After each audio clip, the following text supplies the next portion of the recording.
So in 13th question, 10 points are plotted on a plane.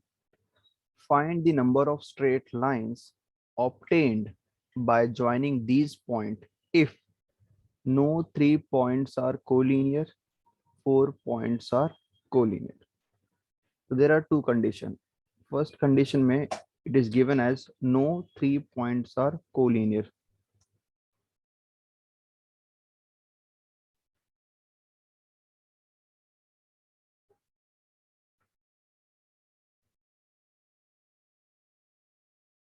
No 3 points are collinear.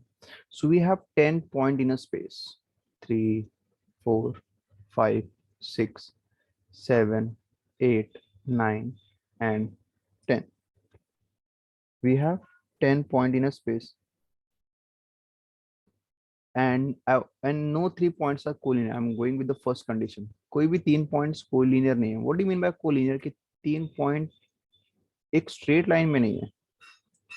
ठीक है, मतलब सब random है anywhere. तो मुझे फाइंड आउट करना है कि with this point find the number of straight line. कितने स्ट्रेट लाइन तुम फॉर्म कर सकते हो. मिनिमम क्राइटेरिया है कि अगर तुम्हें स्ट्रेट लाइन ड्रॉ करना है तो यू नीड 2 पॉइंट्स. तो अगर तुम्हें 2 पॉइंट्स को ज्वाइन कर देंगे you will get a straight line. कोई भी 2 पॉइंट, ये 2 पॉइंट को ज्वाइन करेंगे you will get a straight line. ये पॉइंट और ये पॉइंट को ज्वाइन करेंगे you will get a straight line. ठीक है, तो ऐसे दो पॉइंट को ज्वाइन करेंगे you will get a straight line. तो इसका मतलब basically out of these 10 points I have to select 2 at a time. तो दो पॉइंट्स का सिलेक्शन कितने होंगे that will give you the number of straight line. ठीक है,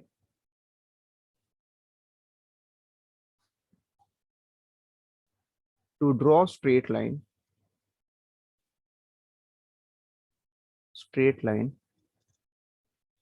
we require 2 points.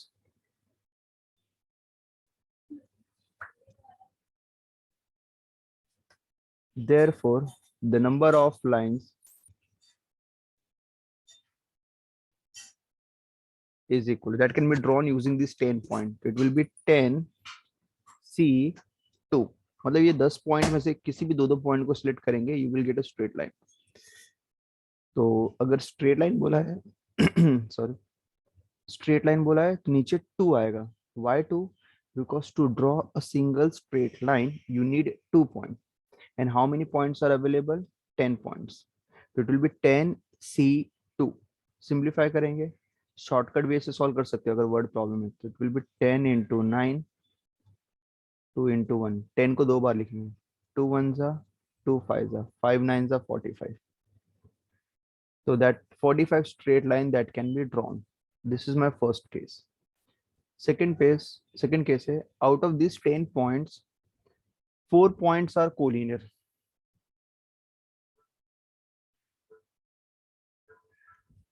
4 points are collinear.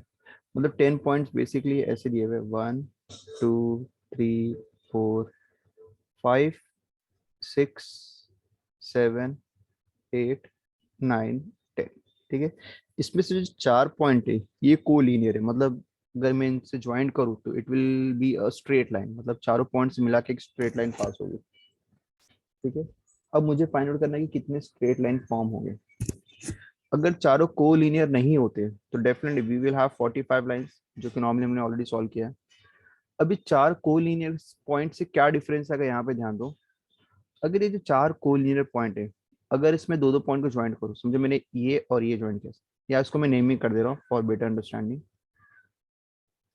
समझो मैंने बी और सी को ज्वाइन किया 2 point, it will be a straight line. C और डी को ज्वाइन किया it will be a straight line. A और बी को ज्वाइन किया है it will be a straight line. A और सी को ज्वाइन किया it will be a straight line. A और डी को ज्वाइन किया it will be a straight line. तो इसका मतलब मैं जितनी स्ट्रेट लाइन ड्रॉ कर रहा हूँ तो वो सब रिपीटेटिव हो जा रही है. मतलब वो एक दूसरे को कोइंसाइड कर रही है. तो कोइंसाइड लाइन को तुम्हें काउंट नहीं करना, you have to count the separate line. जिसका मतलब जो मैंने ए बी ड्रॉ किया, बी सी ड्रॉ किया, सी डी ड्रॉ किया, instead of drawing this I just consider a single big line that is A D. क्योंकि इसमें बाकी सब लाइन ऑलरेडी इंक्लूडेड रहेंगे. ठीक है। तो कोलिनियर में यही डिफरेंस होता है कि जो तुम दो दो पॉइंट ज्वाइन करके बनाओगे तो वो सब एक्स्ट्रा लाइन रहेगी, मतलब वो काउंट नहीं कर सकते, just consider a single big line only. ठीक है। तो अभी यहाँ पे हम लोग क्या करेंगे, मतलब 45 लाइन जो टोटल हो रही थी उसमें से भी कुछ लेस हो जाएगा। क्यों लेस होगा, बिकॉज जो दो दो पॉइंट्स को मिला के मैं ज्वाइंट करूंगा, इसमें क्या था, अगर मैं ए बी को मिलाऊंगा बी सी को, सब अलग अलग पॉइंट है, तो सब सेपरेट लाइन ही काउंट होगी, बट यहाँ पे वो सिनेरियो नहीं है। So I will first calculate कि कोलिनियर पॉइंट से कितने स्ट्रेट लाइन बन सकती है, मतलब वो छोटी छोटी जो भी फॉर्म हो रही है। सो यहाँ पे लिखेंगे straight line form using collinear point, using collinear, it will B 4C2। तो 4C2 means it is 4 into 3, 2 into 1, 2 1s are 2 2s are 2 3s are 6। तो मतलब कोलिनियर पॉइंट्स मेरे पास 6 लाइन बनेगी, मतलब ए बी की एक लाइन होगी, बी सी की एक लाइन होगी, सी डी की एक लाइन होगी, ए सी, ऐसे बहुत सारे बनेंगे। तो ये जो 6 लाइन कंसिडर करने से अच्छा है, I will just consider a big straight line that is A D. इसका मतलब जो बाकी की 5 लाइन्स रहेगी वो सब कोइंसिडेंट लाइन रहेगी, मतलब एडी के अंदर ऑलरेडी इंक्लूडेड रहेंगी छोटी छोटी करके। ठीक है। तो छोटी छोटी लाइन कंसिडर नहीं करना है। देयरफॉर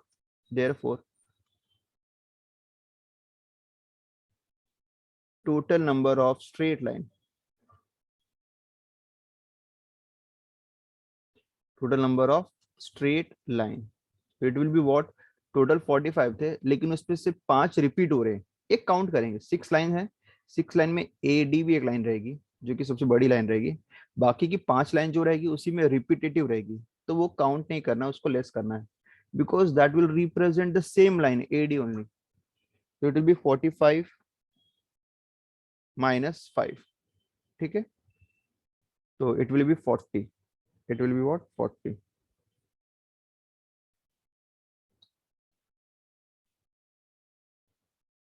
सेकेंड केस का आंसर आएगा 40 lines.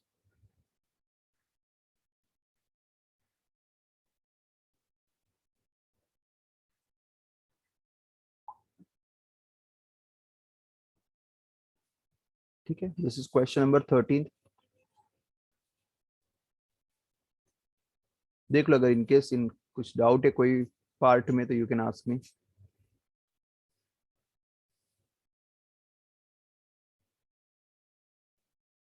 No. Okay, question number 14।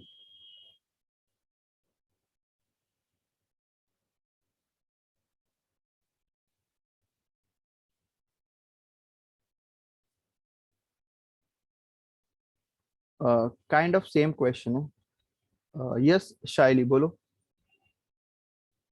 So 3. this may yes, to draw a triangle we require 3 points. तो मतलब यहाँ पे मुझे 3 3 पॉइंट का सिलेक्शन करना पड़ेगा। तो सपोज यहाँ पे मैं स्पेस में कुछ 12 नहीं, बट ठीक है कुछ मिनिमम ड्रॉ कर दे रहा हूँ मैं। ठीक है। अब मुझे इसमें से ट्रायंगल फॉर्म करना है, कोई भी 3 पॉइंट को मिला दो, सपोज ये 3 पॉइंट को मिला देंगे, it will form a triangle. ये 3 पॉइंट को मिला देंगे, it will form a triangle. 1 2 3, अगर if I join this 3 it will form a triangle. तो ऐसे बहुत सारे ट्रायंगल बनेंगे, तो मतलब एट अ टाइम एक ट्रायंगल फॉर्म करने के लिए आई रिक्वायर 3 पॉइंट्स, मतलब I have to make a selection of 3 3 points का। 3 3 पॉइंट्स को ज्वाइन करेंगे, I will make a triangle. तो इसके लिए therefore total number of triangle,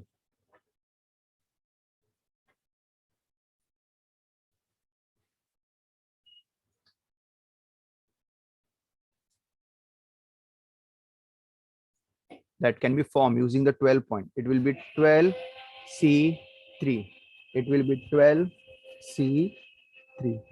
3 इसलिए because for making a triangle we are having 3 point का set, then simplify करो, it will be 12 into 11 into 10, this is 3 into 2 into 1, 3 1s are 3 4s are 2 1s are 2 2s are 11 2s are 220। मतलब using this 12 point I can form 2 20 triangles. ठीक है. Again we have a second case. 4 points are collinear. This is the first case. No 3 points are collinear.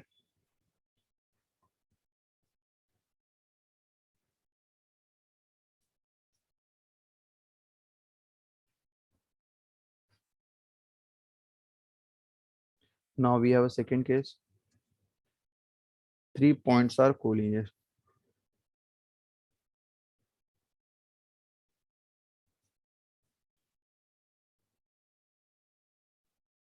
Three, no, sorry, 4 points are collinear. So मतलब out of this 12 points, you have 4 points which are collinear. तो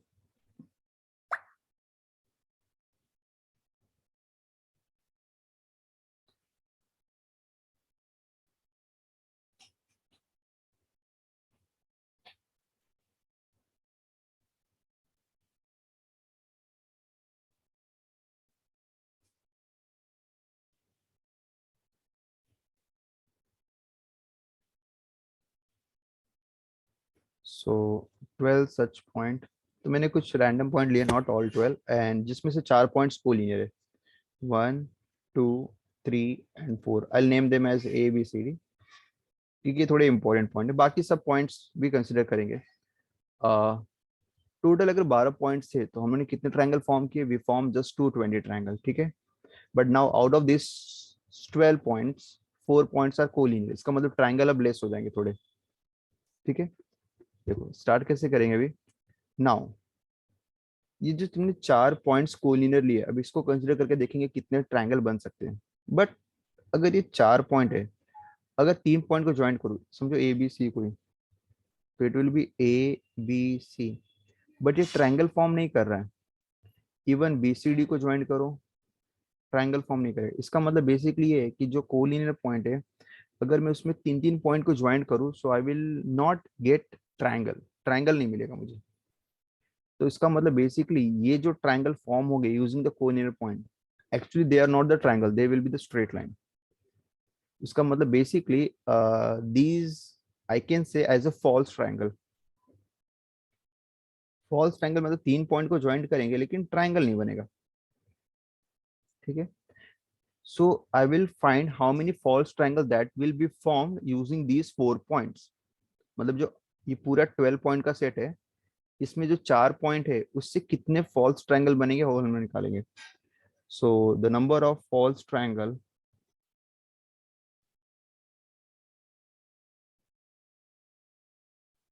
formed using 4 collinear points.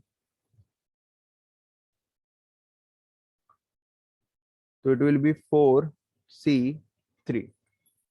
4C3. तो 4C3 means 4 into 3 into 2. 3 बार लिखेंगे. And this is 3 into 2 into 1 पूरा. 3 3 के साथ cancel, 2 2 के साथ cancel. The answer is 4. तो इसका मतलब 4 ट्रायंगल ऐसे बनेंगे जो एक्चुअली ट्रायंगल रहेंगे ही नहीं. दे will be the straight line. तो नंबर ऑफ ट्रायंगल्स अगर तुम्हें निकालना रहेगा तो टोटल में से लेस कर देंगे. तो number of triangle in this case total 220 थे. But because of the 4 collinear point, the 4 triangle will be the false triangle. So in the second case, the number of triangle will be 216. 216. Go through कर लो एक बार.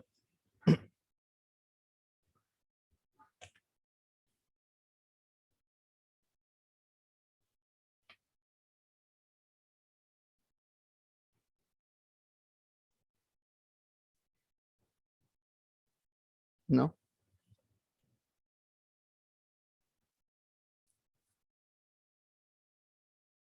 Okay. Next question. 15th.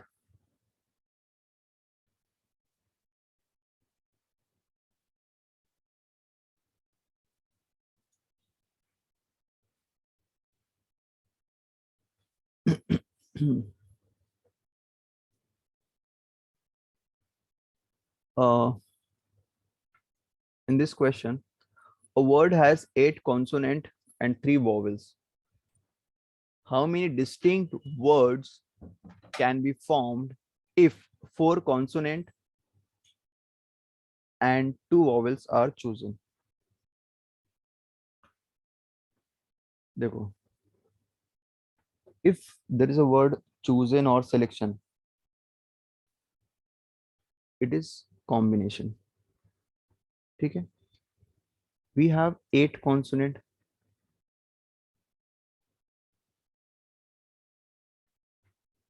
3 vowels.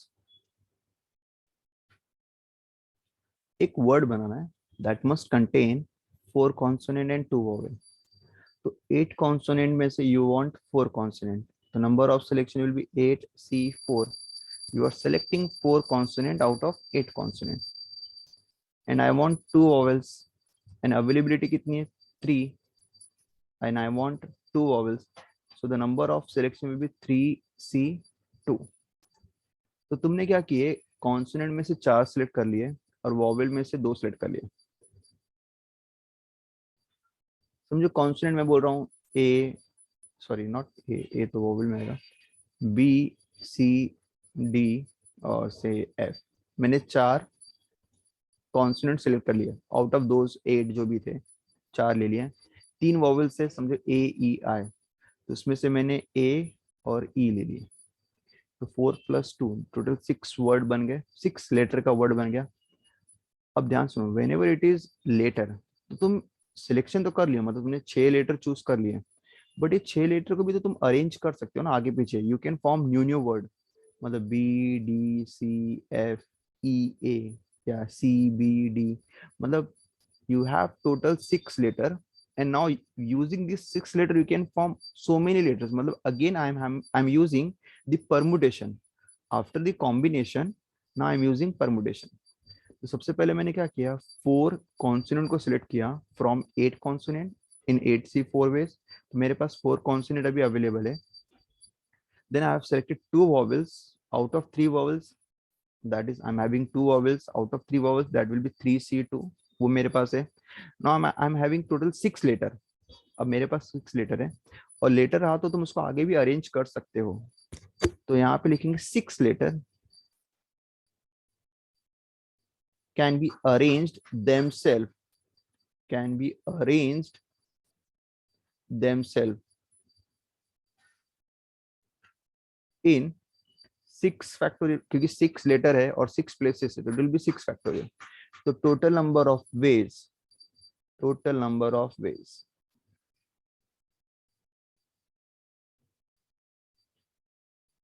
8.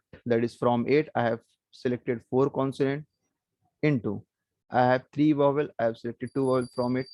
Then total 4 + 2 I'm having 6, and that 6 can be arranged themselves in 6 factorial, and that's my answer. Even you can stop it over here, simplify नहीं करेंगे तो भी चलेगा क्योंकि values बड़ी आएगी. ठीक है, otherwise if you want to check your answer तो कैलकुलेटर से करके एक बार देख सकते हो तुम. But I think this method is clear. It is 8C4 into 3C2 into 6 factorial.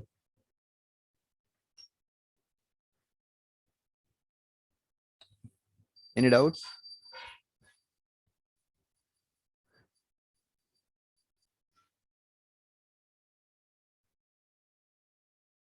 ये मेरा बेसिक फॉर्मूला. तो here I can equate them, मतलब इसका आंसर और इसका आंसर सेम है. चलो 7C3 में अप्लाई करते हैं. n factorial, 3 factorial, 7 - 3 factorial. तो सिंप्लीफाई करने पे कितना आएगा, 7 factorial, 3 factorial and 4 factorial. Okay nice. 7C4, ठीक है. 7C4 को अगर सॉल्व करेंगे तो 7 factorial upon r factorial which is 4 factorial, और यहाँ पे डिफरेंस 7 - 4. सिंप्लीफाई करेंगे 7 फैक्टोरियल, 4 फैक्टोरियल, 7 - 4, 3 फैक्टोरियल. तो दोनों में देखो सेम आंसर आ रहा है. इसका मतलब कॉम्बिनेशन जो है, कॉम्प्लीमेंट्री कॉम्बिनेशन, वो ट्रू है. समझ में आया? और ये कहाँ पे यूज करना, I will show you. Suppose 8C2 है, I want to use complementary combination.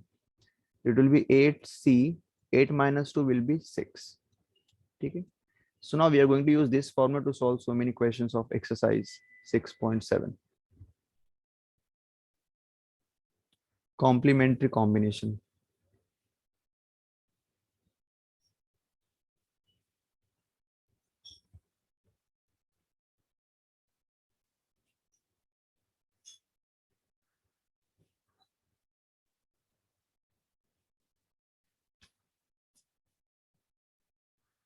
Now find n if nc8 is equal to nc12. देखो अगर मैं यहाँ पे उसके पहले बता रहा हूँ, अगर nc10 is equal to 12c10 दिया हुआ है और बोला है फाइंड n, तो बेटर वे दोनों साइड इक्वेट कर दो. अगर बीच में इक्वल टू दिया है तो मतलब ऊपर के टर्म भी इक्वल होंगे और इवन नीचे के टर्म भी इक्वल होंगे, मतलब n भी इक्वल होगा और इवन r भी इक्वल होगा. वैसे तो ऑल r ऑलरेडी इक्वल दिया हुआ है 10 10, तो इसका मतलब n must be equal to 12. Vice versa अगर तुम्हारे पास क्वेश्चन में ऐसा दिया है 13cr equal to 13c5 and बोला find the value of r, तो अगेन अगर 13 सेम है तो बेसिकली बेस r भी सेम रहेंगे, तो r इज इक्वल टू 5. ठीक है. सो मतलब just you have to make them equal, कि जो है वो इक्वल करके गेट द वैल्यू. तो सिमिलरली अगर मैं यहाँ पे फर्स्ट क्वेश्चन में अप्लाई करूँ same fundamental, nc8 equal to nc12 और बोला है फाइंड n, बट यहाँ से तो फिर मैं n नहीं निकाल सकता ना, क्योंकि n इक्वल टू n मिलेगा and that will not give any answer. So start कैसे करेंगे यहाँ पे, याद रखना विल यूज कॉम्प्लीमेंट्री कॉम्बिनेशन, और उसका भी फंडामेंटल है कॉम्प्लीमेंट्री कॉम्बिनेशन किसी एक में अप्लाई करेंगे, इधर इन LHS और RHS किसी एक में. So I am applying on LHS. तो nc8 को चेंज करो using complementary combination, nc it will be n-8 हो जाएगा, मतलब difference of n and r नीचे आएगा. इसे ऐसे ही रहने दो. अब लिखेंगे ऑन इक्वेटिंग. सो बेस जो है दोनों को इक्वल कर देंगे, क्योंकि ऊपर के टर्म्स अगर इक्वल है तो बेस के टर्म्स भी इक्वल रहेंगे, दैट इज r के टर्म्स. तो यहाँ पे n-8 इज इक्वल टू 12, तो n is equal to 12 plus 8, n is equal to 20. Done. इतना छोटा आंसर है, दैट्स इट. ठीक है. अगर समझो इक्वेट करने के बाद अगर आंसर आ गया होता तो that then I don't have to solve this complementary combination. जैसे कि क्वेश्चन नंबर सेकंड देखो, 23c3n 23c2n दोनों इक्वल दिया हुआ है, 23 इक्वल दिया हुआ है, तो बेस भी इक्वल रहेंगे. It means 3n is equal to 2n plus 3. यहाँ पे मैं डायरेक्टली इक्वेट कर सकता हूँ because I can get the answer directly. 2n को यहाँ भेज दो, that is 3n minus 2n is equal to 3. 3n minus 2n n. तो अगर वैल्यू डायरेक्टली आ रही है तो ठीक है, इन केस अगर डायरेक्ट नहीं आ रही है you have to use complementary combination, but that is on one side. और कॉम्प्लीमेंट्री कॉम्बिनेशन तभी यूज करना है कि जब तुम्हारे पास दोनों साइड कॉम्बिनेशन के टर्म्स इक्वल में दिए रहेंगे तो ही. ठीक है. जैसे फर्स्ट 4 में तो दिए हुए हैं, तो किसी किसी में अप्लाई करना और किसी किसी में नहीं करना है. Question number third, 21c6n is equal to 21c n² plus 5. यहाँ पे भी हम लोग वैल्यूज डायरेक्टली कर सकते हैं ऑन इक्वेटिंग डायरेक्ट.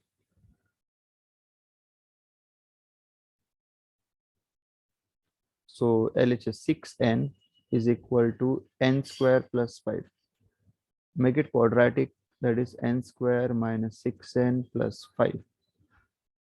5 का ऐसा फैक्टर कि ऐड करने पर 6 आए, 5 1 जा 5, बट साइन माइनस है तो -5 -1.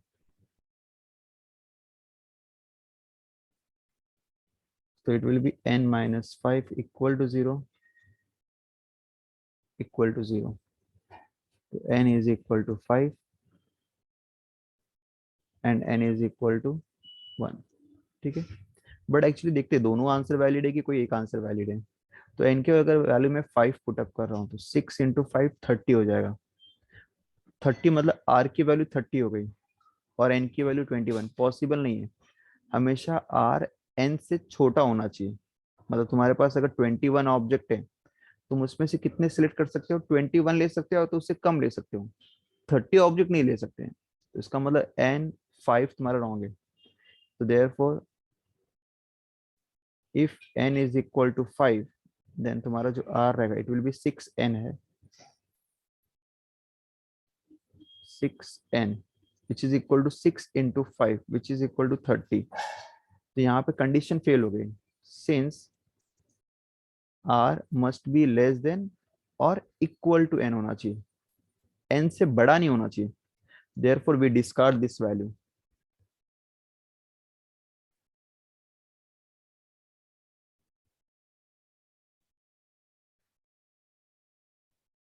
So therefore n is equal to 1. This is my answer. ठीक है। क्वेश्चन नंबर 4 में 2n c r minus 1 is equal to 2n c r plus 1। इसमें भी फाइंड n बोला है। सो अगर मैं डायरेक्ट कैलकुलेट करूँ, आई डोंट थिंक फिर डायरेक्टली मिलेगा, तो कॉम्प्लीमेंट्री यूज करना पड़ेगा।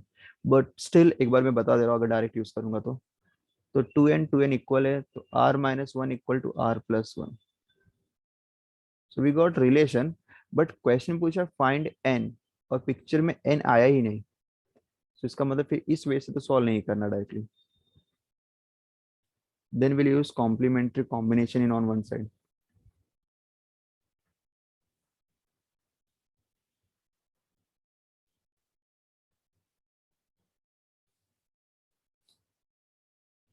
So let's apply on LHS. 2n c 2n minus of r minus 1,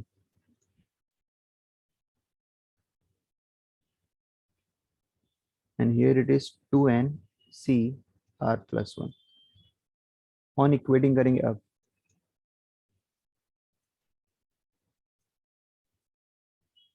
that is 2n, यहाँ पे bracket 2n minus r minus 1 is equal to 2 r plus 1 only, मतलब equating only r का term, नीचे का term. चलो अब इसमें n term है और आई कैन फाइंड n, मतलब अभी n को बनाएंगे subject.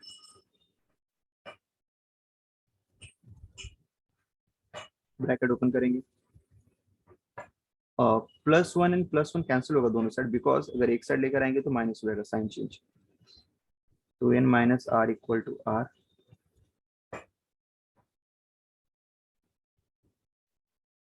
2r, 2 and 2 will get cancelled. So finally we got n as r। ठीक है। फिफ्थ क्वेश्चन सबसे डिफरेंट है, क्योंकि फर्स्ट 4 क्वेश्चन में हमेशा मैंने जो सॉल्व किया तो दोनों साइड LHS और इवन RHS में कॉम्बिनेशन दोनों में था, so that I can equate. But fifth case में ऐसा नहीं है, it is n c n minus 2 is equal to 15। now we have to find n। so इसे मैं नेक्स्ट सेशन बताता हूँ।